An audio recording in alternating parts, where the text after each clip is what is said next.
ये रहे मेरे महादेव के लिए नवीन पुष्प। ये रहे महादेव के लिए बेलपत्र। अरे, बेलपत्र की पोटली कहाँ गई? प्रतीत होता है कहीं गिर गई। अब बिना बेलपत्रों के महादेव की पूजा कैसे संपन्न होगी? तो ये बालक उन्हीं यदु का वंशज है? हाँ विप्रवर, यदुवंशी है ये। निर्धन है, अपनी विधवा माता के साथ रहता है। पिता की मृत्यु के पश्चात उसके स्वजनों ने उन्हें घर से निकाल दिया। तब से यहीं इस वन में ये कुटिया बनाकर रहते हैं। ये तो बड़ा ही अन्याय हुआ है इनके साथ। हाँ विप्रवर, और विडंबना देखिए, इस बालक की माता का मानना है कि भक्ति से उदर पोषण नहीं होता, जबकि पुत्र का मानना है कि भक्ति से उदर ही नहीं, आत्मा भी तृप्त रहती है। इसीलिए ये अपनी माता से छिपकर शिव भक्ति में तल्लीन रहता है। प्रणाम। प्रणाम।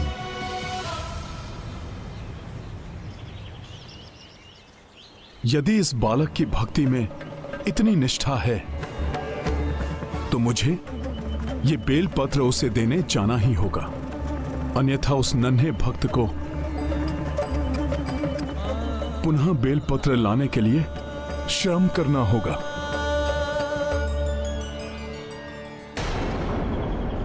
प्रातः हुई नहीं और तुम फिर पूजा पाठ में बैठ गए। ऐसा प्रतीत होता है जैसे तुम्हारे जीवन में कोई और अन्य काम हो ही नहीं। बालक की माता कुपित है बालक की पूजा से।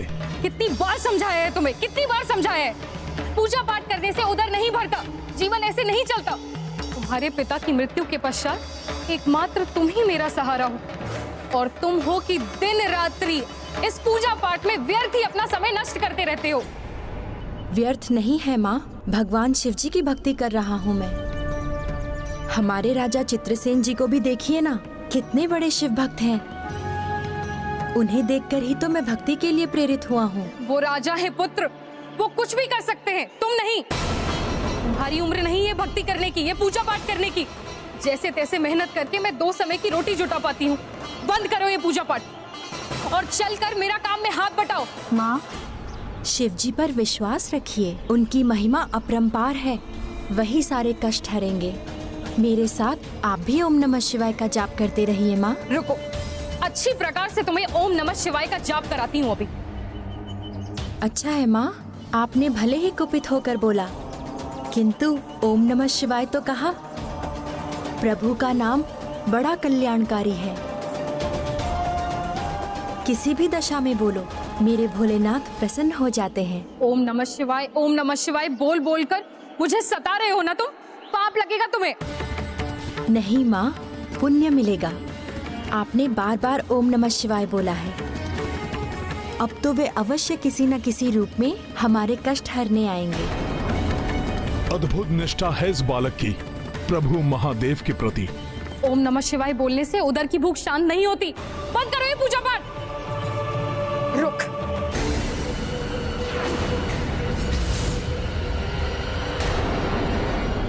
ये शिवलिंग ही सारे कष्टों की जड़ है। ना ये यहाँ रहेगा, ना ही तेरा ध्यान भटकेगा। नहीं माँ, ऐसा मत कीजिए माँ, मेरे प्रभु को मुझसे विलग मत कीजिए माँ, उनकी भक्ति ही मेरा जीवन है। नहीं, आज मैं इस शिवलिंग को कुएं में डाल दूंगी, जिससे तुम पुनः इसे दोबारा निकाल ना सको। नहीं माँ, ऐसा मत कीजिए माँ, इन्हें वापस रख दीजिए माँ। हट जा मेरे रास्ते से। नहीं माँ, इन्हें वापस रख दीजिए माँ। नहीं, नहीं महादेव। भगवान शिव जी, आप, मुझे विश्वास था कि मेरे महादेव किसी न किसी रूप में अवश्य आएंगे। अपने इस नन्हे भक्त की भक्ति को नहीं मिटने देंगे, है ना प्रभु? नहीं पुत्र, मैं भगवान शिव नहीं हूँ। हाँ, उनका एक छोटा शिवात्मज अंश अवश्य हूँ, जैसे इस संसार के समस्त जीव उन्हीं के अंश हैं। किंतु आपको अवश्य मेरे प्रभु ने भेजा होगा मेरे लिए, तभी तो आपने मेरे प्रभु को मुझसे दूर नहीं जाने दिया। माता, जिन महादेव की पूजा से मनुष्य इस संसार के बंधन रूपी कुएं से बाहर निकल आते हैं, आप उन्हें ही कुएं में डालने जा रही थी। ये ज्ञान की बातें रहने दीजिए साधु महाराज। इतनी कठिनाई से 2 समय की रोटी जुटा पाते हैं। और ये मेरा इकलौता पुत्र है। अगर ये पूजा पाठ में लगा रहेगा तो फिर घर के कामों में हाथ कौन बटाए? घर कैसे चलेगा? जीवन ऐसे नहीं चलता महाराज। और फिर ये भी कोई उम्र है क्या भक्ति करने की? क्रीड़ा के समान हो गई है भक्ति इसके लिए, जो अब मैं नहीं चलने दूंगी। इसीलिए अब इस शिवलिंग को मेरे प्रांगण से हटना ही होगा।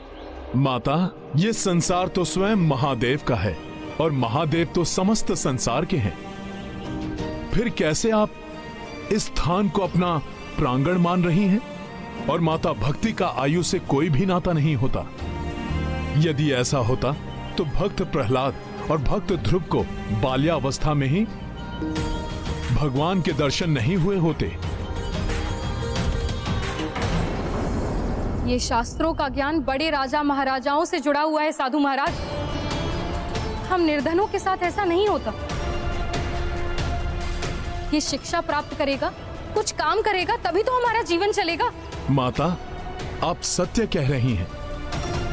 इसकी आयु अभी शिक्षा प्राप्त करने की ही है, किंतु भक्ति के माध्यम से तो अतुलनीय ज्ञान के भंडार की प्राप्ति हो जाती है माता। किंतु शिक्षा भी तो मात्र धनाढ़ियों के ही लिए है साधु महाराज। हम जैसे निर्धनों की संतान को कौन शिक्षा देगा? मैं दूंगा इसे शिक्षा। आपके पुत्र की भक्ति पर मुझे विश्वास है। मैं इसका गुरुदेव बनकर इसका मार्गदर्शन करूंगा। माता, आप मेरा विश्वास कीजिए। इसकी भक्ति सफल होते ही आपके समस्त कष्ट दूर हो जाएंगे। माता, पिता ही अपने पुत्र को उचित मार्ग पर चलने का निर्देश देते हैं, किंतु भाग्य से आपके पुत्र ने स्वतः ही सर्वोचित भक्ति के मार्ग को चुना है। माता, आप इसे एक अवसर तो दीजिए। हाँ माँ, देखिए ना, ये भक्ति का ही तो चमत्कार है जो बिना श्रम के मुझे गुरुदेव की प्राप्ति हो रही है। ये बड़े ही ज्ञानी एवं तेजस्वी ऋषि प्रतीत होते हैं। मुझे इनका शिष्य बनने की अनुमति दीजिए माँ। उचित है। अगर इन ऋषिवर को इतना भरोसा है तो मैं और प्रतीक्षा कर लूंगी। देखती हूँ कब भगवान शिव मेरे पुत्र की भक्ति से प्रसन्न होकर हमारे कष्टों को दूर करते हैं।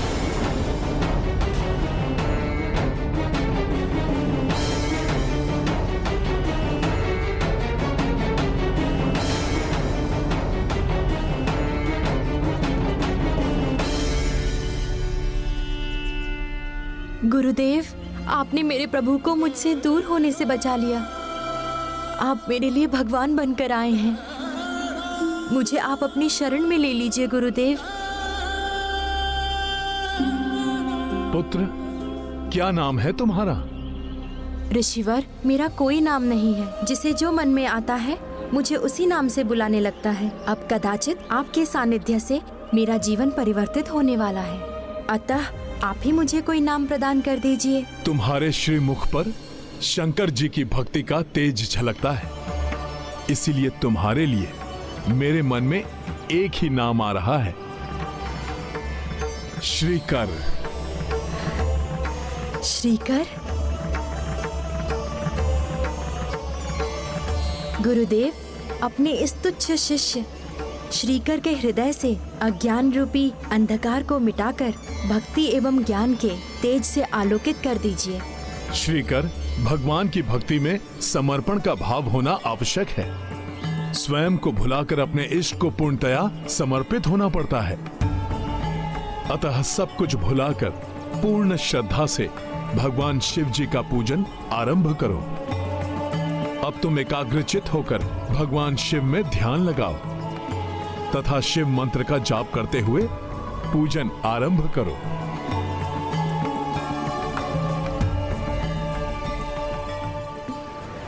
ओम नमः शिवाय, ओम नमः शिवाय, ओम नमः शिवाय। अंजनी अंजनी सुत श्री कर निर्देशा, किए शिव पूजन शिव अभिषेका।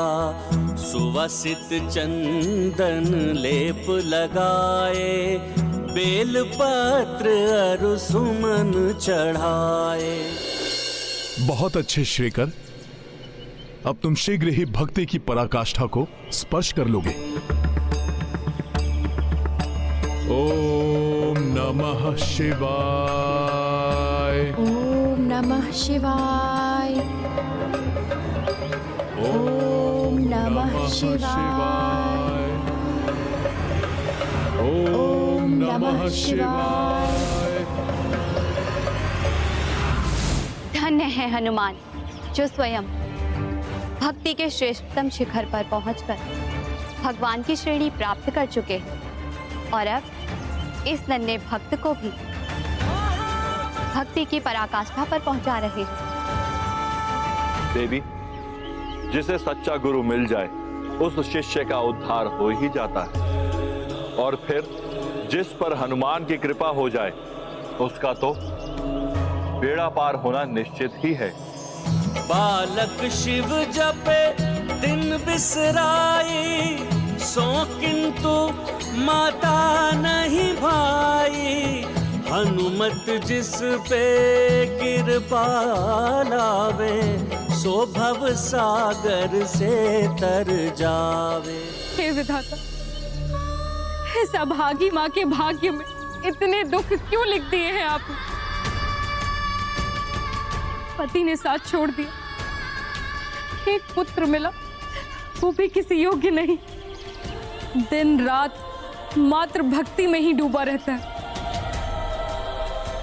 हे प्रभु, इस दुखियारी की और कितनी परीक्षा लेंगे आप? हे प्रभु, इस दुखियारी की और कितनी परीक्षा लेंगे आप?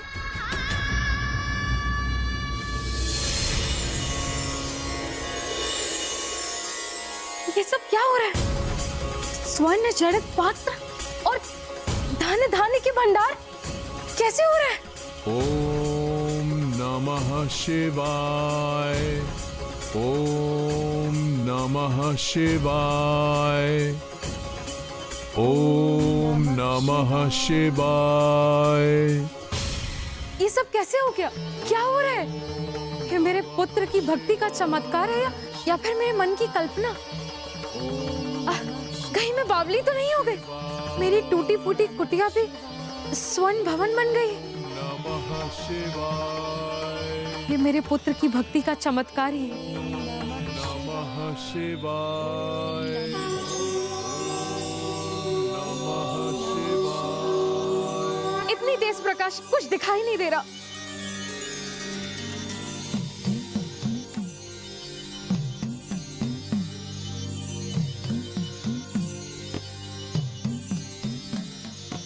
उठो पुत्र श्रीकर।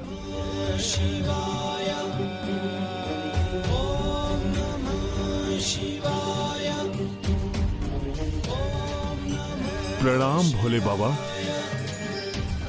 प्रभु, सुना था आपके दर्शन के लिए वर्षों घोर तप करना पड़ता है, किंतु आपने तो मुझे इतने शीघ्र दर्शन दे दिए। मुझे विश्वास नहीं हो रहा है अपने नेत्रों पर। पुत्र श्रीकर, जिसे सच्चे गुरु की कृपा मिल जाए ये उसी निष्ठा एवं भक्ति का फल है। तुमने अपने गुरुदेव के प्रति पूर्ण निष्ठा एवं समर्पण का भाव रखते हुए भक्ति की है।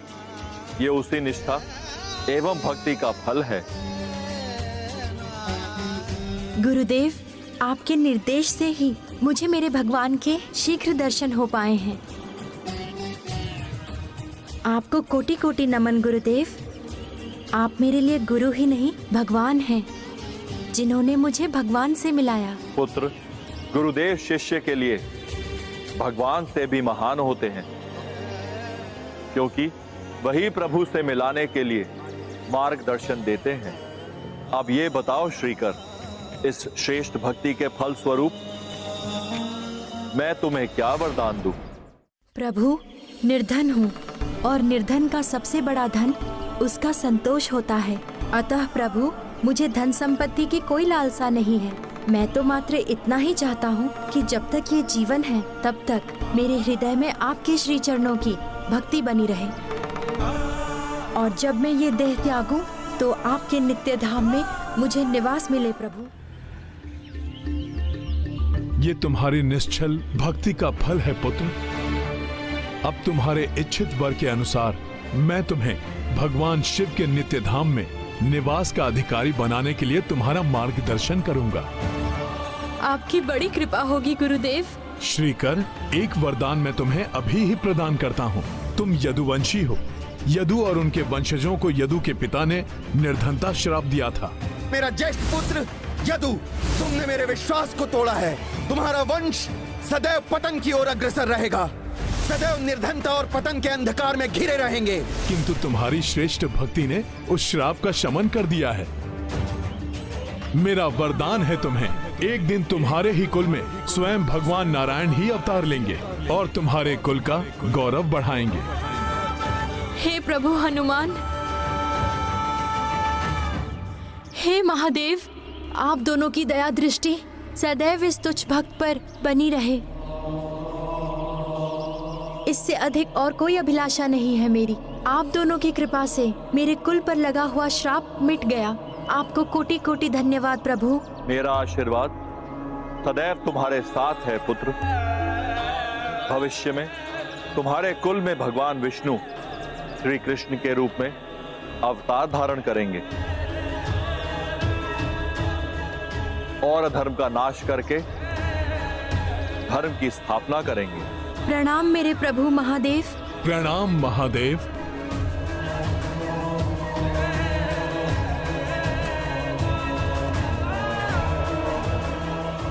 कल्याण हो श्रीकर, कल्याण मस्तु हनुमान।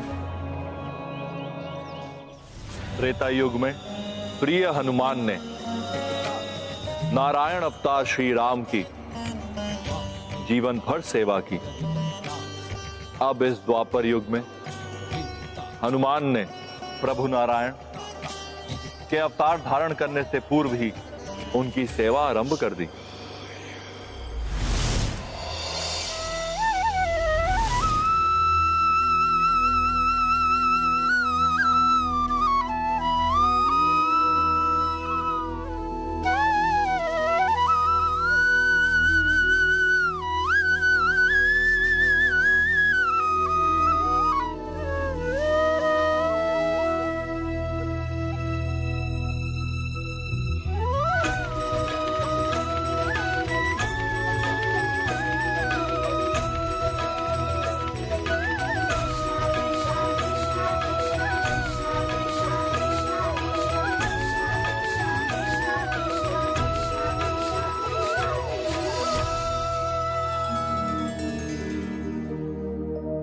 ये गाथा है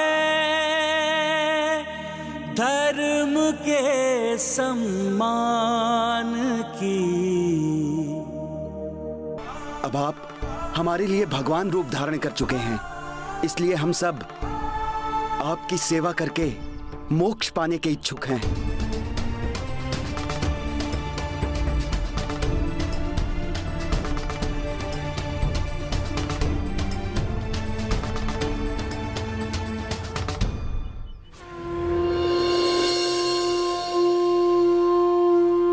आरती कीजिए हनुमान लला की, आरती कीजिए हनुमान लला की, आरती कीजिए हनुमान लला की। दुष्ट दलन रघुनाथ कला की, आरती कीजिए हनुमान लला की। जाके बल से गिरिवर कांपे, रोग दोष जाके निकट न झांपे। अंजनी पुत्र महाबलदाई, संतन के प्रभु सदा सहाय। आरती कीजिए हनुमान लला की।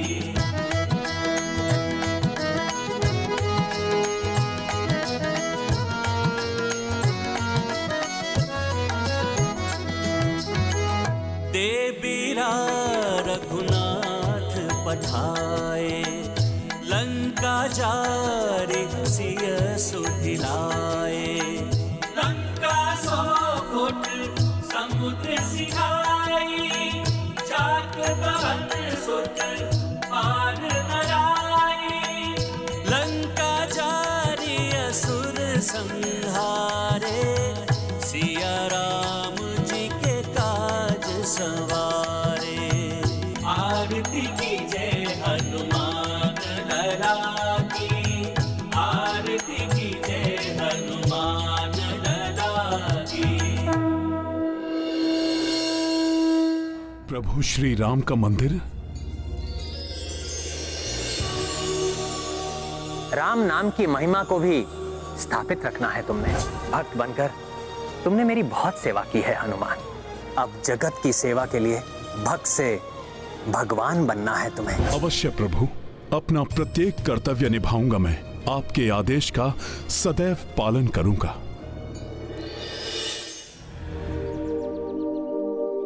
मेरी इच्छा है कि संसार में सर्वत्र मात्र और मात्र प्रभु श्री राम के नाम की ही जय जयकार हो। जो भी भक्त निष्ठा और भक्ति से निरंतर प्रभु का नाम लेगा और पाप कर्मों का त्याग करेगा, मैं सदा उसका सहायक बन उसके साथ बना रहूंगा, उसकी रक्षा करूंगा। और संपूर्ण संसार में राम नाम की महिमा स्थापित रहे, इसके लिए यह अति आवश्यक है हम संसार के कोने कोने पर अपनी दृष्टि बनाए रखें। आप में से कोई भी 8 राम नाम के दूत बनकर संसार के 8 कोनों में स्थित हो जाएं और मुझे वहां का समाचार देते रहें, ताकि अधर्म के उत्पन्न होते ही मैं उसका नाश कर सकूं और आगामी युग के प्रारंभ के पूर्व संसार से राक्षसों और राक्षसी प्रवृत्ति को समूल मिटा सकूं, ताकि प्रभु श्री राम द्वारा स्थापित श्रेष्ठ मर्यादा को कोई भी राक्षस ठेस ना पहुंचा सके। जैसी आज्ञा हनुमान जी।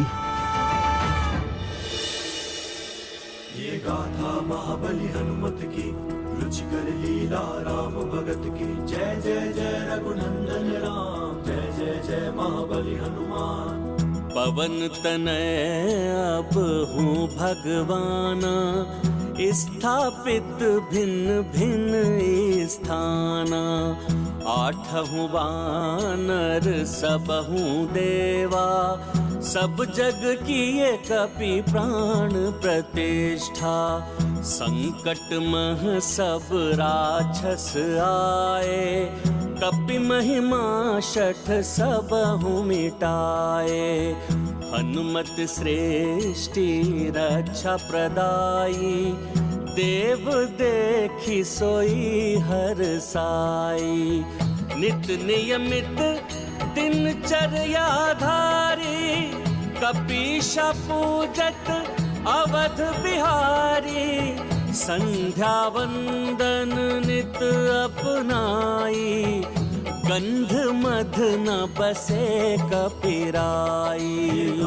महाबली हनुमत की, रुचिकर लीला राम भगत की। जय जय जय रघुनंदन राम, जय जय जय महाबली हनुमान।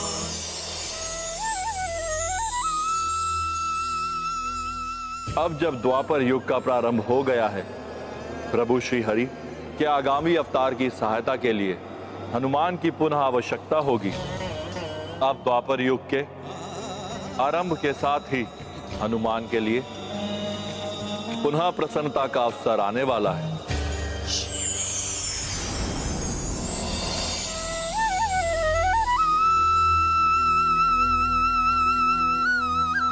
अंततः द्वापर युग का आगमन हो ही गया, अर्थात प्रभु द्वारा पुनः अवतार लेने का समय आ ही गया।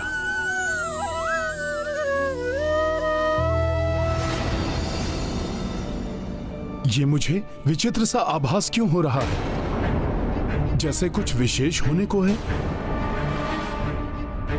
जैसे कि मुझे कुछ विशेष करना है। ओम नमः शिवाय। शिव जी के मंत्र का जाप। ओम नमः शिवाय।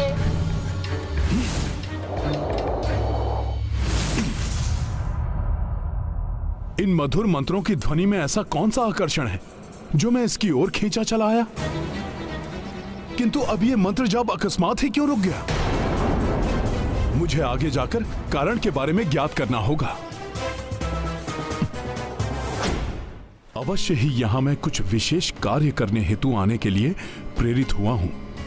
अब प्रभु ही मेरा मार्गदर्शन करेंगे कि वो विशेष कार्य है क्या।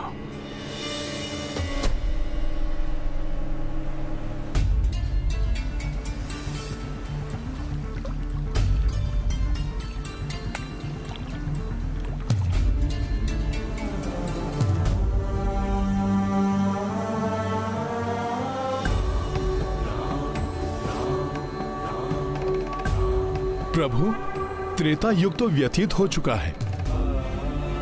अब द्वापर युग में आपके आगामी अवतार के दर्शन की प्रतीक्षा है मुझे।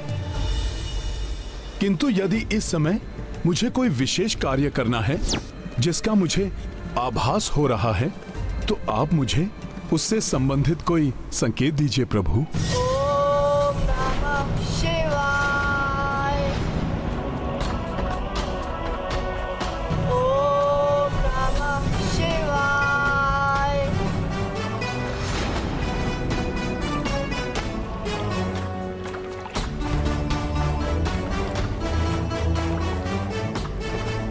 ये नन्हा बालक प्रतीत होता है कि बड़ा ही शिव भक्त है ये बालक।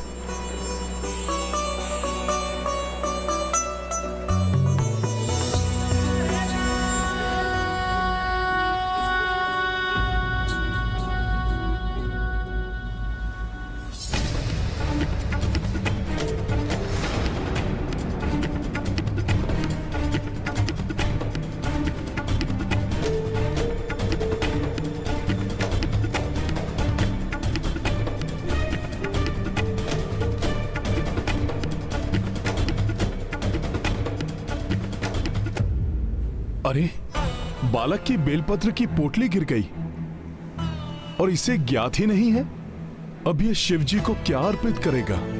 इतनी अल्प आयु में भगवान शिव की भक्ति में ऐसी तल्लीनता, ये कोई साधारण बालक नहीं हो सकता। समय मनुष्य को आकाश से धरा पर ला देता है विप्रवर। भाग्य ने इस बालक के साथ विचित्र क्रीड़ा की है। भाग्य ने क्रीड़ा की है?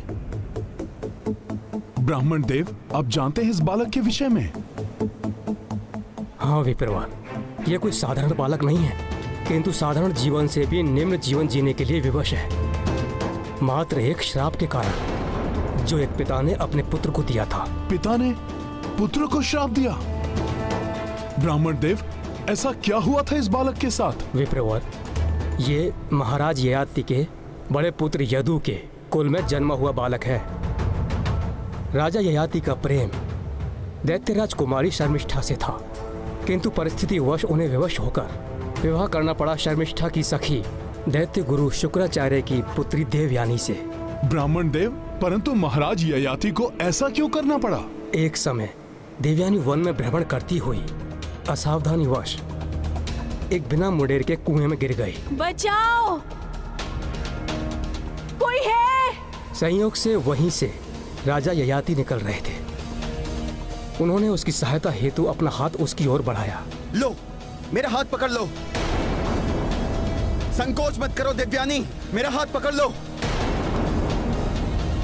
लो, पकड़ लो मेरा हाथ। जिसे देवयानी ने संकोच करते हुए उसे पकड़ तो लिया, किंतु कुएं से बाहर आकर कहने लगी, महाराज ययाति, अब से आप मेरे पति हुए।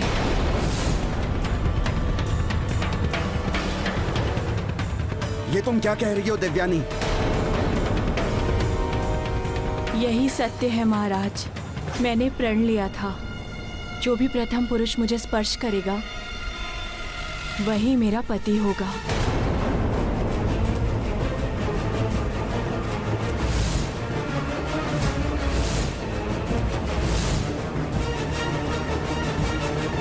ये तो उचित नहीं हुआ।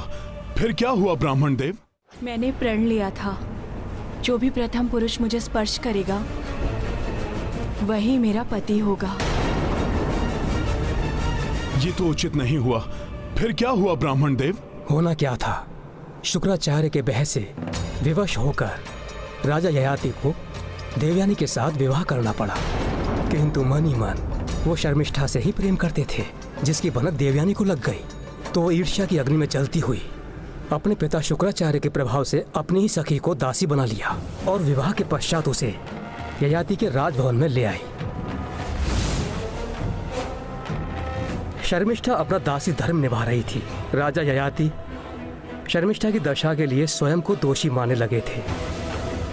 अंततः शर्मिष्ठा की विवशता ने ययाति के प्रेम को और प्रगाढ़ बना दिया और उन्होंने देवयानी को बताए बिना गंधर्व विवाह कर लिया। किंतु महाराज ययाति को शर्मिष्ठा से गंधर्व विवाह क्यों करना पड़ा? देवयानी के पिता शुक्राचार्य के भय से। किंतु आगे वही हुआ जिसका भय था।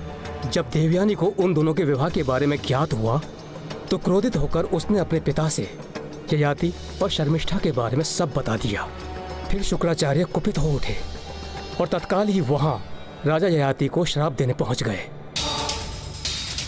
ययाति,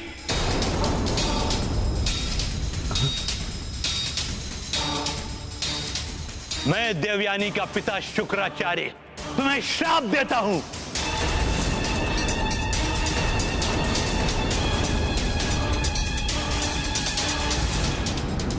जिस यौवन के मद में चूर होकर एक पत्नी होते हुए भी तुमने दूसरा विवाह किया है, वो यौवन तुम्हारा समाप्त हो जाएगा। तुम वृद्ध हो जाओगे।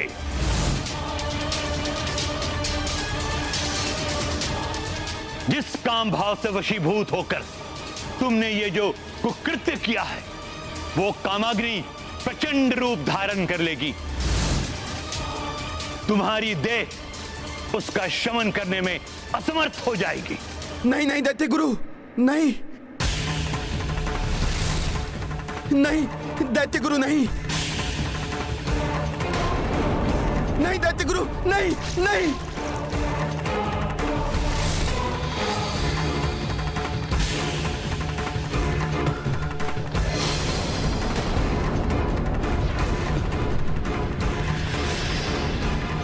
ये आपने क्या कर दिया दैत्य गुरु? देवयानी से मेरा विवाह तो मेरी विवशता थी और शर्मिष्ठा से मेरा विवाह वो तो मेरा प्रेम था।